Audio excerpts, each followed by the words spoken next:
Hello and welcome to Pop Culture Corner, the show where we review all things pop culture. I'm Zachary Ruste. And I'm Margaret. And today we are going to be taking a look at Jurassic Park on the Sega Genesis. Yep. Numerous video games based on the Jurassic Park franchise were released in the year of 1993. And they actually coincided with the first film, which was Jurassic Park. Jurassic Park on Sega Genesis was developed by Blue Sky Software and published by Sega and is based on the Steven Spielberg's classic movie Jurassic Park. And Ocean Software actually released 3 distinct Jurassic Park games which were optimized for different platforms, while Sega released 4 distinct versions of Jurassic Park for 5 different platforms. Jurassic Park on Genesis was released on August 10th, 1993, and is a side-scrolling action game with platforming elements. In each version, the player has to complete several objectives to finish and escape the island of Isla Nublar. Ocean Software devoted 2 of its development teams to work on several Jurassic Park games, actually making it the biggest film license that the company had ever worked on. You can play the 1993 Jurassic Park game in 2 modes, one as either Dr. Alan Grant or as a Velociraptor. And playing as each provides the user with an alternative story and different levels. You jump from platform to platform, pick up weapons and health items, and try to make it to the end with all your lives intact. So basically, this was a game based on survival skills and learning how to survive in the Jurassic world. It's akin to like to an action survival game. Yep. I wasn't as good at this game as I was some of the others, but I think this was one of the most challenging games. But both my brothers were good at this game, and I was better at Sonic. But I kind of enjoyed experiment playing with this game. But I thought the graphics and music were good. The levels were each unique and had their own unique challenges and setup. With the Velociraptor, it has a higher jump and stronger attack, while Dr. Alan Grant has more of an assortment of weapons and tools he can use. Yep, and the music I thought was upbeat and it was adventurous too. And I thought it really looked a lot like the movie, with the backgrounds and music in the game too. And the tools and health items really came in handy and were very helpful for keeping your lives and surviving throughout the game. And you also learn survival skills in the game as well. This version of this Jurassic Park game, features kind of an interesting twist. The story and level design changes based on which character you use. I thought it was unique with each level. You kind of get different tasks and jobs.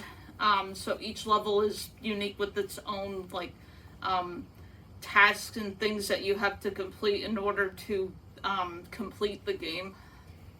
Jurassic Park on the 3DO had different mini games you play, like a driving game, a first person game with cardboard cutout dinosaurs. Yep. And also, along with being published by Ocean Software for DOS and Amiga computers, the gameplay consists of a bird's eye view during the game's larger exterior environment, but then it switches to a first-person perspective when the character, Dr. Grant, entered a building where it's you're in a theme park and zoo where genetically engineered dinosaurs have escaped from containment, and Dr. Alan Grant is the default character, and you can play as the raptor using the player option on the game's main menu. And the game has 3 selectable difficulty levels. One is medium. It's the default neutral setting, while hard means more damage taken from enemies who move faster and attack more frequently. And the easy mode makes for less troublesome foes, which from relatively little damage is taken. Yep. Yep. And each player is given 3 lives. When one is lost, the player actually has to start at the beginning of the level, and a game over will reset the game entirely. Although passwords are displayed in between levels, allowing the player to continue from a specific level rather than from the beginning, and also a password option is displayed in the game's main menu. And while playing as the Velociraptor, your task is to avoid being captured by Dr. Alan Grant. Yep. And while you're playing as Dr. Grant, his objective is to navigate through 7 areas of Isla Nublar and make it safely to the visitor center to escape via helicopter. And he must contend with the various dinosaurs that roam the island, now free of their enclosures. And Grant can use various weapons, including a tranquilizer gun, stun gun, flash grenades, gas grenades, rocket launcher, and all of these items require ammunition refills, which are scattered throughout the island, sometimes in hard-to-reach places. And Grant's recovery item is a first aid kit, a few of which occur in each level. Yep. As the Velociraptor, you use your claws and your teeth, and the only way to recover health is by finding like small bugs. Yep. And also the Velociraptor can jump higher than Dr. Grant, as well as run much faster, although it can only attack from close range, like Zach said, using its teeth and claws.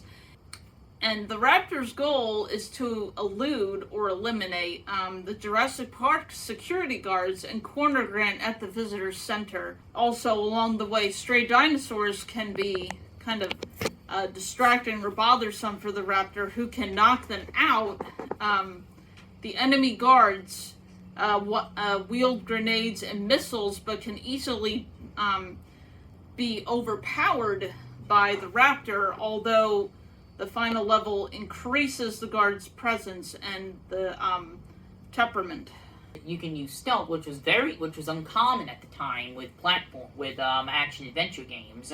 Yep, it didn't happen very much in other adventure games. And also, the raptor's health item is like generic meat, although it has the ability to refill its health as well. Jurassic Park on Genesis, within the first week, sold 250,000 copies, which is a total of $13.8 million. Okay, thank you for joining us with Pop Culture Corner today. Yep, thank you. Yeah, this is Zach Roste. This is Margaret, signing out.